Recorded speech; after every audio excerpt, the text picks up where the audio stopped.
bersama-sama lebih lagi kita mau buka hati. Kita mau sambut Tuhan, kita mau sambut firman Tuhan dengan hati yang penuh syukur. Haleluya, terima kasih Tuhan, terima kasih Bapa.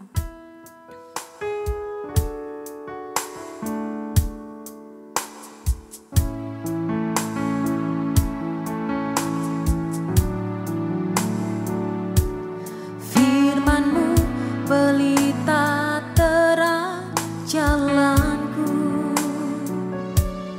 beri pengharapan dan kepastian,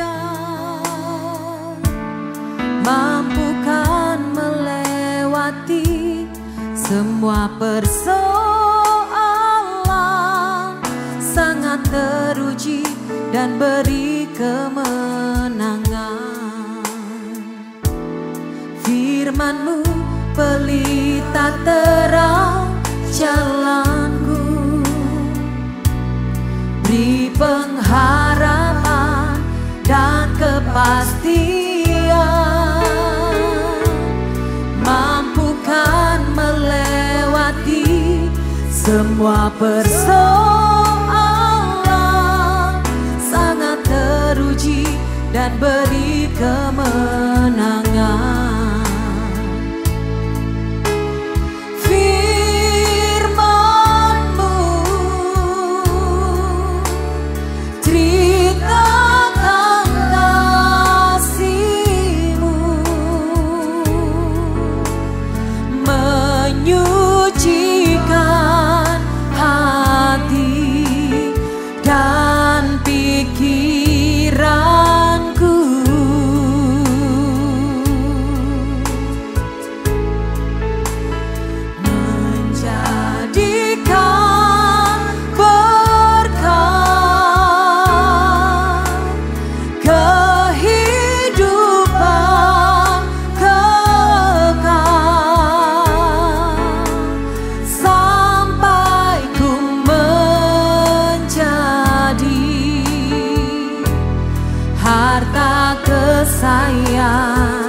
Bersama kita mau nyatakan, firman-Mu pelita kami Tuhan. Firman-Mu pelita terang jalanku, beri pengharapan.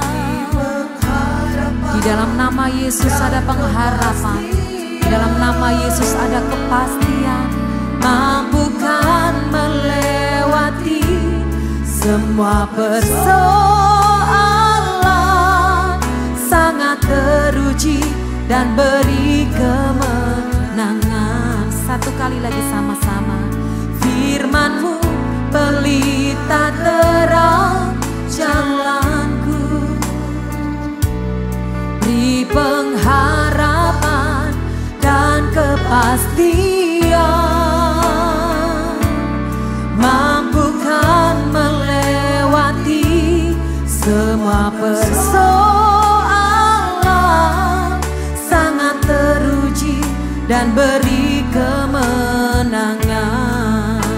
Firman-Mu, Firman-Mu, ceritakan kasih-Mu, menyucikan hati dan pikiranku.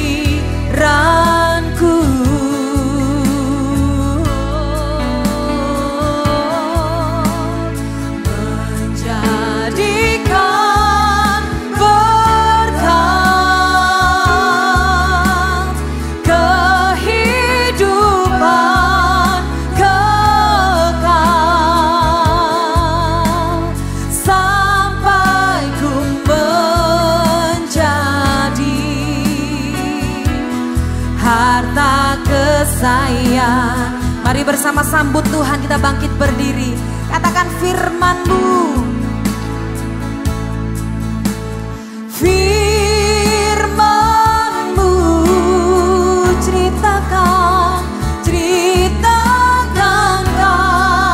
kasih-Mu, menyucikan setiap hati dan pikiran kami Tuhan. Sebab setiap kami perlu firman-Mu. firman yang mengubahkan hidup kami. Haleluya. Menjadikan berkat, menjadikan berkat kehidupan, kehidupan kekal, sampai ku menjadi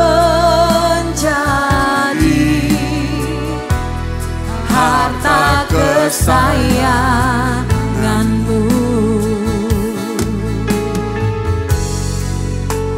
Sampai ku menjadi harta kesayanganmu.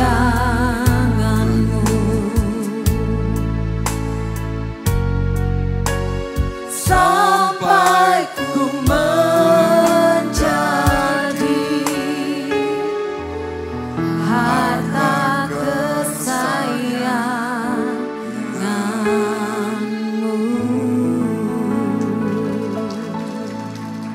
Haleluya. Terima kasih Tuhan, pada pagi hari ini kami Tuhan datang orang-orang yang merasa mengandalkan dan bergantung kepada Tuhan untuk mencari wajah-Mu dan hidup menyerahkan semua masa depan ke dalam tangan Engkau. Karena Engkaulah Tuhan yang peduli, Engkau yang menyelamatkan, melindungi dan memberi kekuatan, menghibur kepada kami. Berilah kepada kami Tuhan hikmat, akal budi, supaya kami boleh menjalani dan melakukan firman-Mu dengan baik. Dan menjadi contoh, menginspirasi banyak orang. Di dalam nama Tuhan Yesus, mereka yang dalam pergumulan, mereka sakit penyakit, dalam kesulitan rumah tangga, dari keluarga, keuangan, karir, apapun juga. Tuhan, Engkau adalah Tuhan yang selalu peduli dan selalu membuka jalan dan bermurah hati. Di dalam nama Tuhan Yesus, kami sudah mengucap syukur dan berdoa. Haleluya. Amin, amin, amin. Ya. Shalom semuanya, puji Tuhan. Ada sesuatu yang perlu kita pelajari pada hari ini, untuk khususnya para ladies, ya, yaitu orang-orang yang menaruh harapan setia taat kepada Tuhan. Biar kita boleh menginspirasi banyak orang. Biar kita masuk di dalam dimensi Tuhan, bukan lagi dimensi dunia. Kita belajar untuk meninggalkan hal-hal dunia yang mungkin mengganggu perasaan kita, pikiran kita, mungkin emosi kita. Itu bisa membuat kita tidak bisa terarah kepada Tuhan. Bukankah kerap kali roh itu penurut, saudara, tapi daging itu lemah. Kata daging itu bukan bicara tubuh ini, tapi itu bicara tentang kehendak, saudara. Dunia, keinginan dunia, hawa nafsu, ego, perasaan, termasuk emosi, itu lemah. Artinya lemah bukan dikalahkan. Lemah artinya mudah tergoda, mudah mengambil keputusan, mudah mengambil alih pikiran maupun bagian roh. Sehingga dikatakan saudara, roh itu penurut tapi daging itu lemah. Kata lemah ini menunjukkan bahwa dia itu selalu melakukan hal-hal yang jahat, hal-hal yang salah menurut emosi dan perasaan dan pikiran kita. Nomor satu yang harus kita pikirkan adalah hati kita terlebih dahulu. Hati itu tidak boleh ada sampah-sampah.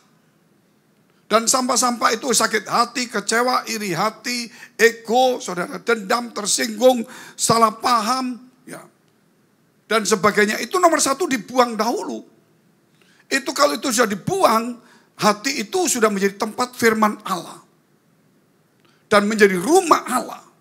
Dari situlah baru kita mulai, saudara, mulai mengubah cara berpikir kita. Kalau hati kita sudah benar, ayo pikiran kita harus saudara kembalikan kepada firman Tuhan. Melalui pengetahuan yang kita selalu dengar, yang kita baca. Saudara, firman-firman itu menjadi satu pengetahuan. Tapi kemudian hati ini saudara menggerakkan pengetahuan itu menjadi satu rema dalam kehidupan kita. Pikiran ini saudara harus membaca firman dan menjadi satu pengertian pengetahuan. Tetapi kalau hati kita kotor, sulit juga. Tetapi kalau hati kita bersih, maka apa yang kita baca, kita renungkan firman Allah itu memberi petunjuk, memberikan kekuatan, memberikan rema-rema, inspirasi dalam hidup kita. Bukankah kalau kita tahu, saudara, kalau kita lihat banyak paralel di situ, saudara lihat itu.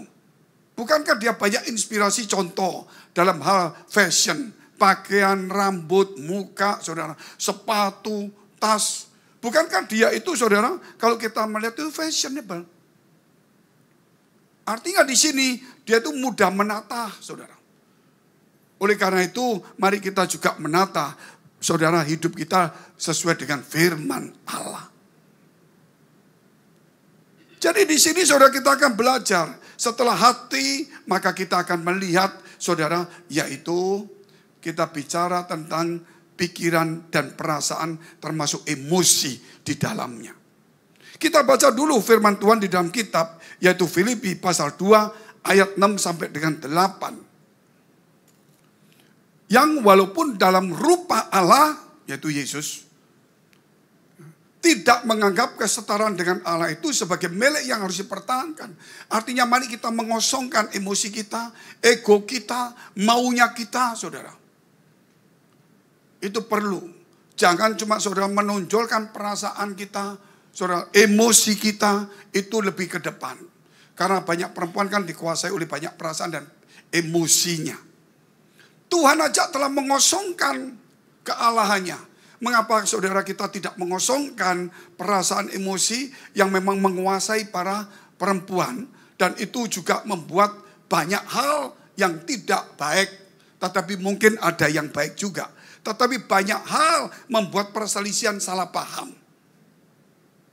Jadi kita harus banyak kurangi. Yang dikurangi adalah hal yang negatif. Ketika saudara kita lihat terus ayatnya. Melainkan telah mengosongkan dirinya sendiri dan mengambil rupa seorang hamba dan menjadi sama dengan manusia. Artinya mari kita, saudara, belajar untuk melayani.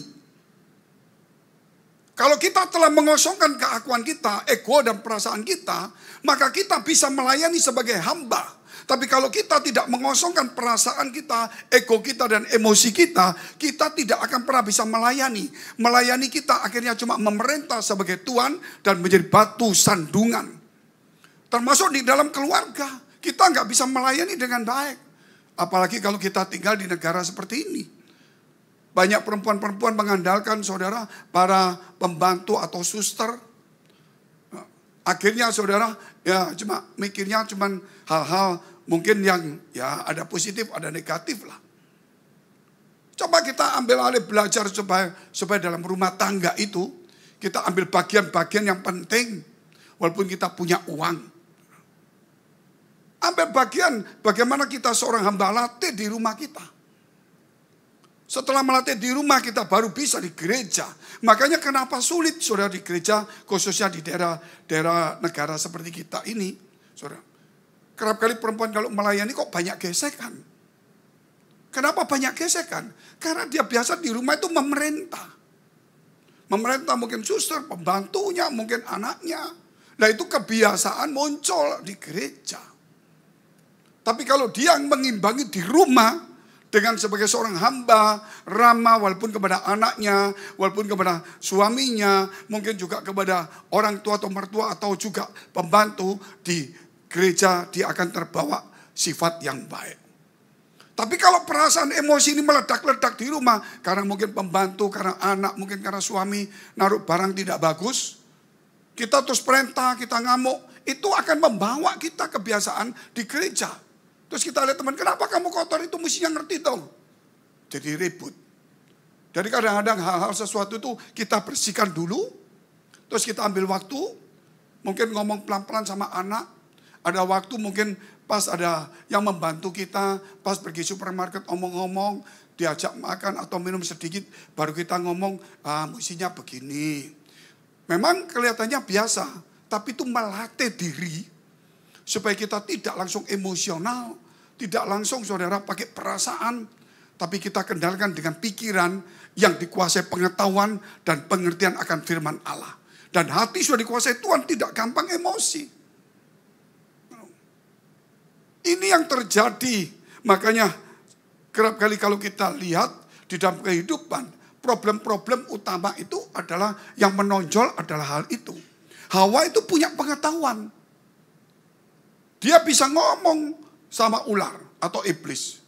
Tapi emosi perasaannya lebih menonjol.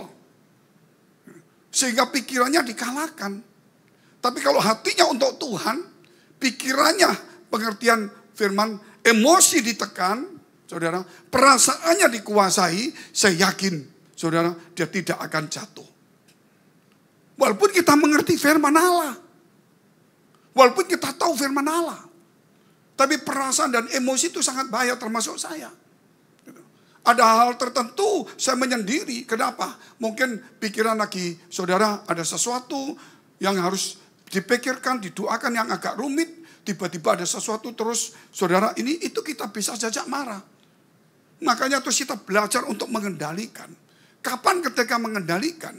Ketika situasi rumit dan di situ kita gampang marah, tapi kita rem, minimal kita, saudara, menyendiri sebentar, itu sudah latihan. Bukan kalau nggak ada apa-apa terus kita diem, bukan. Terutama di dalam gereja. Kalau ada situasi perbedaan bicara, kurangi ngomong yang baik. Itu melatih. Ide-ide sesuatu, saudara. Kalau nggak sama, kurangi karena semua ide itu baik. Tapi tidak semua ide bisa dikerjakan. Gitu. Itu penting sekali. Orang punya ide itu banyak. Yang kerja ini yang nggak gampang. Oleh karena itu di gereja, kerap kali kita melihat beberapa hal, yaitu gesekan itu kok terjadi. Nah, karena itu sifat pembawaan yang dari rumah itu terbawa di gereja.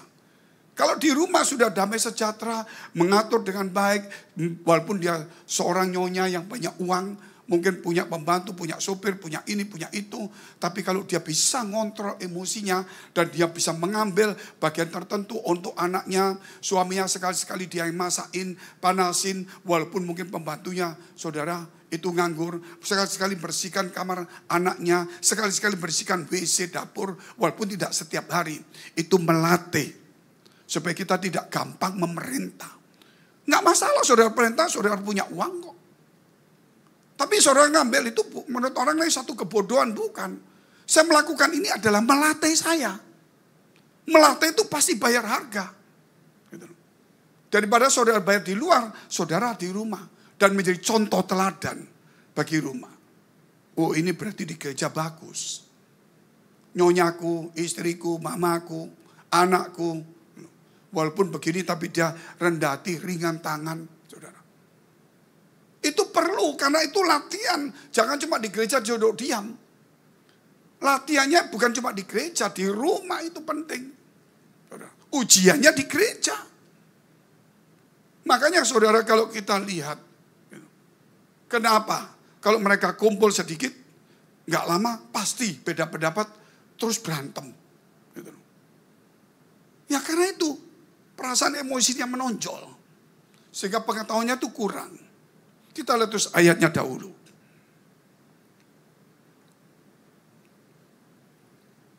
Dan dalam keadaan sebagai manusia, ia telah merendahkan dirinya. Nah ini kuncinya. Merendahkan diri dan taat sampai mati. Bahkan sampai mati di kayu salib. Merendahkan diri dan taat. Merendahkan diri bukan hanya di gereja, di rumah. Merendahkan diri juga akhirnya di gereja. Akhirnya karena merendahkan diri bisa taat. Naaman itu kalau tidak merendahkan diri, dia tidak akan taat masuk di sungai Yordan. Karena dia merasa jenderal. Tetapi walaupun dia jenderal, dia tahu. Yang dia hadapi ini bukan bawahannya. Walaupun bukan orang pangkat. Jadi pangkat tidak menentukan orang kalau saudara itu, kalau itu bukan bawahannya. Tidak menentukan. Kalau bawahan itu bisa menentukan. Pangkat itu menunjukkan untuk satu kesatuan, di mana dia dipangkat di situ, siapa bawahannya, sehingga dia punya pangkat. Paham ya? Kalau dia ketua, siapa bawahannya? Walaupun dia ketua, walaupun pangkat. Tapi kalau dihadapin ini, walaupun bukan ketua, bukan orang berpangkat, tapi bukan bawahannya, dia harus mengosongkan itu. Karena itu label itu hanya dipakai untuk kelompok dia. Ini harus diperhatikan. Makanya saya tahu di sini saya kasih materi ini karena kita akan membukukan hal-hal yang tidak lazim, yang jarang dibicarakan. Tapi kerap kali yang umum-umum dibicarakan saja. Tapi hal seperti ini untuk melatih, untuk melihat kenapa kejadian itu pasti ada akarnya, akar masalahnya. Dan kalau akar masalahnya diselesain, ke depan itu kita nggak selalu ngajar ramai ya, itu ulang-ulang sudah bagus lah. Contoh-contoh nanti ada apa yang bagus tertarik, tapi tidak akan berubah kalau kita tidak melatih di rumah dan ujian di gereja. Kita dulu lihat ayat yang kelima. Hendaklah kamu dalam hidupmu bersama. Itu satu keluarga, satu gereja, suami istri. Bukan cuma lagi. Menaruh pikiran dan perasaan yang terdapat juga dalam Kristus Yesus. Yang walaupun dalam rupa Allah tidak menganggap kesetaraan dengan Allah. Dia ngambil rupa seorang manusia menjadi hamba. Merendahkan diri dan taat sampai mati. Ini rangkaian yang bagus. Pikiran perasaan ditaruh pada Kristus. Tidak merasa hebat walaupun hebat. Tidak merasa saudara berkuasa walaupun berkuasa. Tidak merasa saudara pintar walaupun pandai. Tapi dia mengosongkan dirinya dengan orang-orang yang mungkin tidak sepadan atau yang mungkin kurang pintar. Justru dia itu meniru kepada mereka, memberikan contoh teladan, rendah hati dan taat. Jadilah seperti sendok. Sendok itu kalau mau saudara ngambil makanan itu tidak dari atas, dia dari bawah. Kalau membimbing seseorang, mungkin kita satu tim atau bukan tim, ada yang nggak pinter, ada yang kurang hikmat, kurang cerdik, gitu. Kita mungkin pinter, nggak usah perintah. Sama seperti dia, bukan sama bodohnya. Sama seperti dia, seperti hamba, tapi tunjukkan cara kerjanya. Jadi bukan memerintah. Oleh karena itu dikatakan pikiran dan perasaan. Kita lihat dulu pikiran kita. Supaya kita itu ditaruh kepada Kristus Yesus. Yaitu 1 Korintus 2 ayat 16.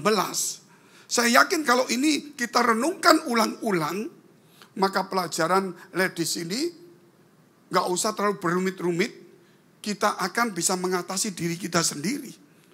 Dan kita akan melihat berkat yang luar biasa.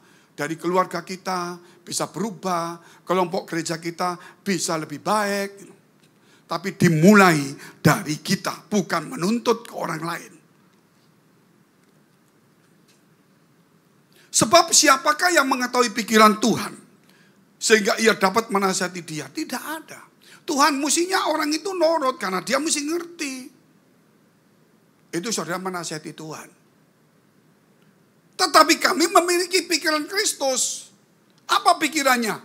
Mengosongkan keakuanku, mengosongkan kehebatannya, mengosongkan kekuasaan, kekayaannya, saudara predikatnya yang hebat. Dan dia bekerja sama di dalam hal yaitu melayani, menjadi hamba. Dan merendahkan diri taat sampai mati. Yang dimiliki Kristus kita harus miliki. Tuhan itu Allah. Hebat sekali. Dia mau jadi manusia tuh, waduh beda langit bumi. Saudara, kita manusia jadi manusia. Jadi masih sulit. Tuhan bisa. Bahkan jadi manusia jadi hamba lagi. Sudah gitu rendah hati lagi. Diludahi diem. Kenapa? Karena dia mau mengeterapkan pengajaran inilah yang benar. Walaupun diludahi kita tetap mengalah mengampuni. Supaya pengajaran ini bisa diterima oleh seluruh dunia. Supaya seluruh dunia ini sehebat apapun dia belajar untuk merendahkan diri. Supaya dapat berkat pujian dari Tuhan. Jadi kami memiliki pikiran Kristus. Itu penting. Setelah itu baru kita bicara tentang perasaan dan emosi. Perasaan ini yang paling bahaya. Kalau pikiran kasih firman oke. Lupa ingat diajak diskusi bisa. Tapi kalau perasaan sudah menonjol, pikiran itu menjadi buta. Hati itu menjadi gelap. Dan itu bukan hanya untuk ladies, untuk kita juga. Kalau sudah emosi, perasaannya menonjol. Walaupun laki-laki jarang ada perasaan, tapi kalau perasaan emosi menonjol, itu juga tidak baik. Di rumah tangga bisa macam-macam. Tapi ini kita bicarakan terutama untuk para ladies ini, supaya perasaan jangan menonjol dalam rumah tangga.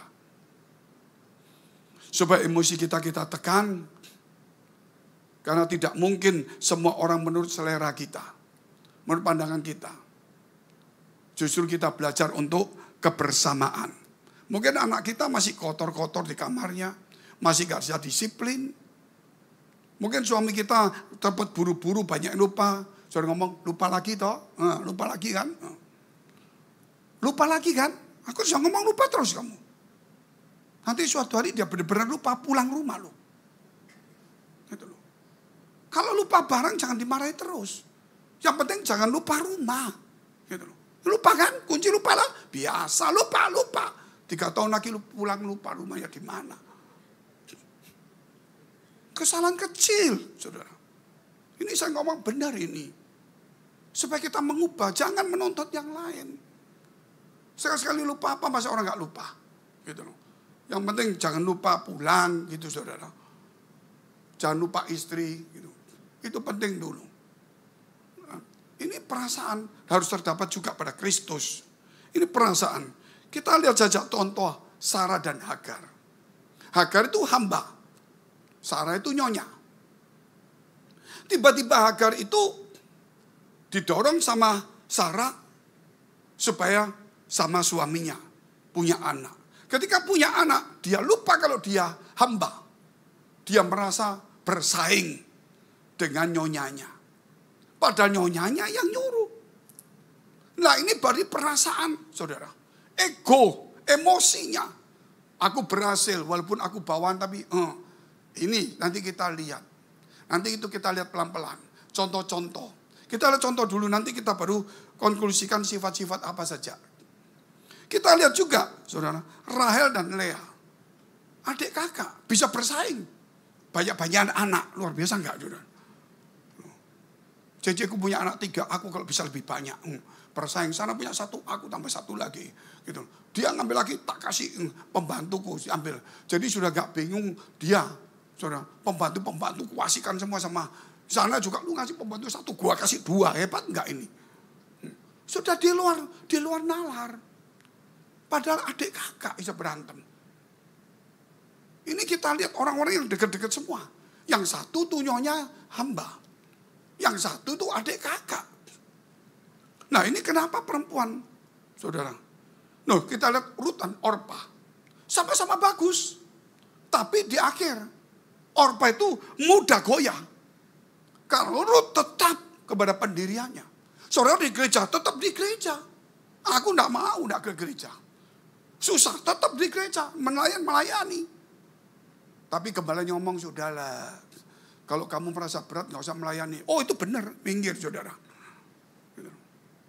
Tetapi Rut tidak. Kamu mungkin berat rumah tangga, berat sudah. Gak usah pelayanan dulu. Tidak. Karena itu komitmenku dengan Tuhan. Beda di sini. Jadi saudara bukan soal lain lagi.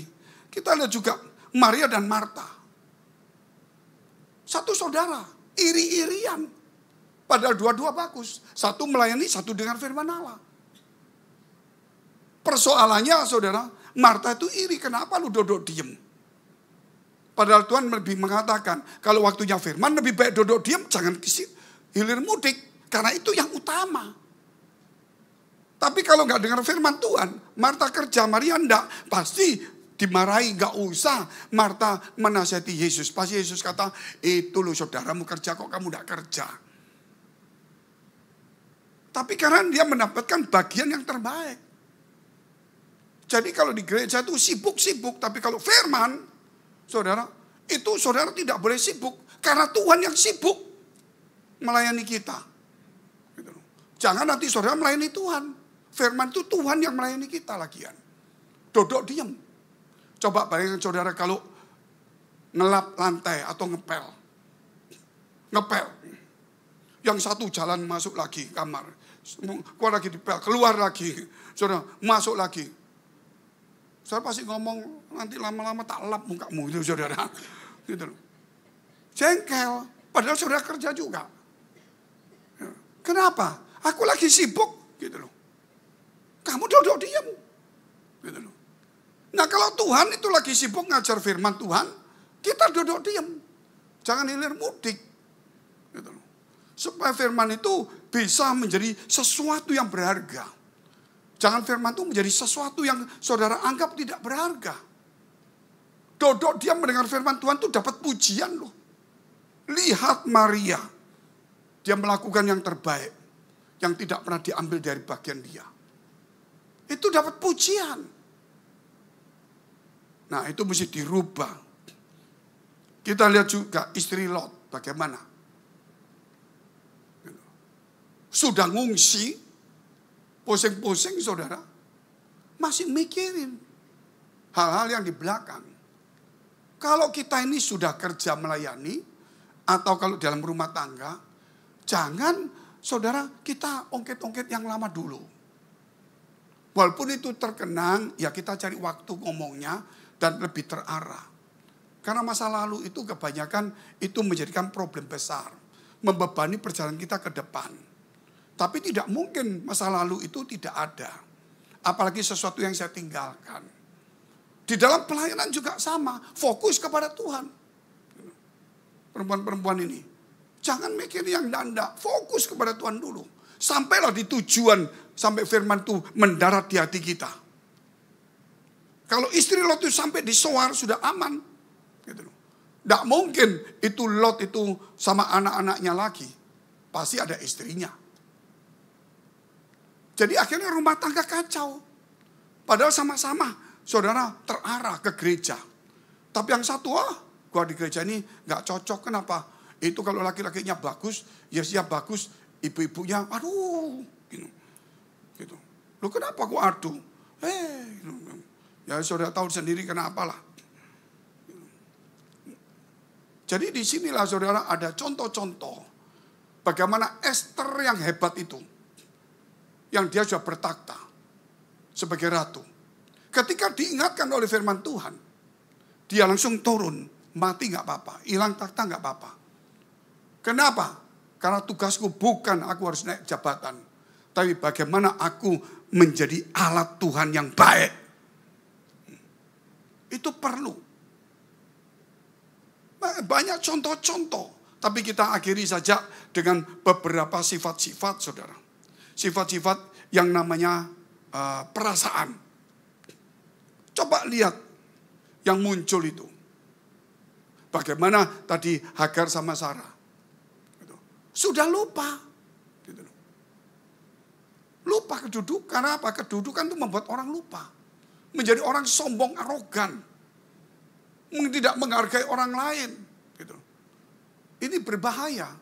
Mari kita menghargai setiap ladies. Mau kaya enggak? Kaya, mau miskin, mau bodoh. Kalau di gereja semua anak-anak Allah.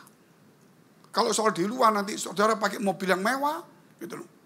Yang satu mau naik ojek itu urusan belakang. Yang penting di gereja adalah duduk sama.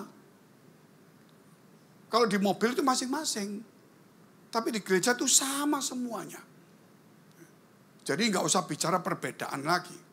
Oh karena gua naik mobil, lu naik sepeda. Mulai ngatur-ngatur. Nggak boleh saudara. Terus kita lihat juga. Ya jangan ada perasaan saudara iri. Seperti Rahel sama Lea. Iri dia. Iri-irian. Sana kok gini aku kok gak gini. Ngomong sama suaminya. Itu loh Pak Fengki lakukan ini kok kita enggak ya. Gosok terus betul ya saudara. Terus mana si suaminya. Akhirnya suaminya gak ke gereja. Banyak laki-laki yang baik di sini. Akhirnya gak ke gereja. Karena perempuannya bukan jelek. Gosok terus saudara. Pisau gak pernah digosok saudara. Nah itu. Jadi saudara jangan suka usil. Banyak kerap kali kita ini usil ikut urusan orang. Kalau sudah usil. Gak lama lagi ngerumpi. Usil dong, kenapa kamu urusan kenapa gini? Oh gitu, oh mesti gitu. Kalau aku sih, kalau suamiku gitu tak tendang be aku. Gak repot gitu. Mereka pikir dia cuma laki satu di dunia, banyak. Nah itu sudah mulai nggak bagus itu. Arogan, iri, usil, ngurusin urusan orang. Nah, akhirnya ngerumpi setelah selesai. Lo tahu nggak orang itu? Suaminya gini. Oh, yang satu ngomong lebih hebat suami orang sana. Gila beneran. Terus mulai kenceng-kencengan ngomongnya. Nah itu sudah begitu nggak selesai. Apa yang di firman Tuhan khotbahkan juga nggak pernah kita omongkan. Pernah ngomong nggak? Hari ini khotbahnya kita ini kena loh. Kenapa? Iri nggak boleh, usil nggak boleh, ngurumpi nggak boleh. Wah ini baru benar-benar ini ajaran. Aku ternyata melihat dengar ini gitu. Ternyata sulit juga loh. Walaupun ngomongnya gampang. Gitu. Tapi kita diingatkan contohnya Kristus yang hebat gitu. Ya, yang satu ngomong itu kan Tuhan kita manusia, doain. Saudara, ngomong gitu. Sudah, repot. Nah kenapa saudara? Ngomong firman, terus akhirnya menjadikan dirinya itu, saudara tidak ngerti firman. Membedakan dia dengan Tuhan. Dia kan Tuhan, aku kan manusia. Dia lupa kalau Tuhan telah mengosongkan kealahnya jadi manusia. Gitu loh. Sama. Dina lebih berat. Nah, dari sini ada perbedaan-perbedaan. Tuhan melakukan firman di dunia. Memang dia Tuhan, beda dengan kita. Tapi kalau dan manusia dia sama, lebih menderita, lebih malu sebenarnya. Harusnya kita terus jangan cuma membedakan karena dia Yesus. Tapi samakan kalau kita manusia sama. Malah dia punya kedudukan tinggi dilepaskan. Itu perlu, saudara. Juga, saudara, kalau kita lihat itu suka bersaing. Tasnya, bajunya, saudara, mau macam-macam terus. Kalau gereja lain lihat juga bersaing, pinter. Saudara, hari ini puji Tuhan, di tempat kita ada ibu yang telah memberikan gelang pernikahannya yang mahal. Ibu ini sangat baik, tepuk tangan dulu untuk Tuhan. Inisialnya AB, tidak tahu jauh dari pintu mana, dari mana-mana. Orang-orang tanya ibunya, nih saudara. Terus mulai usul, siapa gitu. Oh kalau gitu aku gak mau kalah, besok tak kasih. Pendetanya seneng. Jadi dibikin seperti apa namanya itu? Ya dibikin seperti itulah, lelang. Kita gak ada gitu-gituan, saudara. Jangan saudara melakukan sesuatu karena ingin bersaing. Tapi kalau saudara cinta Tuhan juga, saudara, nah itu mungkin bersaing lain. Karena kalau kita cinta Tuhan, caranya pasti cara Tuhan. Gak mungkin menjatuhkan. Tapi berlomba-lomba. Kata Paulus itu. Bukan menjatuhkan. Itu persaingan di mana-mana. Begitu dulu susah di gereja. Begitu suaminya tiba-tiba jadi direktur bank. Terus ada beberapa jemaat, tolong ya. Dulu saudara jalannya, jalan apa kabar, baik-baik. Begitu direktur, Cik, kenapa Cik? Ada apa? Ya nanti lu urusan sama suamiku, nanti tak telepon ya. Sudah, jalannya sudah, saudara, sepatunya sudah tidak sama ukurannya, tingginya. Jadi jeblok-jeblok. Itu tidak kuat. Harusnya mesti rendah hati. Loh, direktur tolong. Aduh, tolong apa? Aku ini juga minta tolong Tuhan banyak lah. Ini karunia Tuhan banyak urusannya lebih berat. Kamu bantu aku doa lah. Saudara gitu loh. Oh ya bantu doa. Ngomong lagi. Ternyata direktur gak enak loh. Dia menderita. Jangan-jangan suaminya gak pulang-pulang. Ya. Ngomong tambah-tambah lagi. Pokoknya kalau sudah perasaan, pikir, saudara, kalau emosi gak dikuasai, sudahlah. Ngomong apa aja keliru semua. Nanti saudara kasih mama saya, saudara minuman apa? Enggak, ya Pak Franky kalau dikasih itu enggak mau lah. Gitu loh. Itu kelasnya kambing, saudara, repot lagi. Jadi ada, saudara, kita itu lihatnya itu kalau sesuatu ya stop di situ. Perasaan jangan berpikir, jadi jangan menonjol. Dan suka menonjol, kalau sudah bersaing ingin menonjol.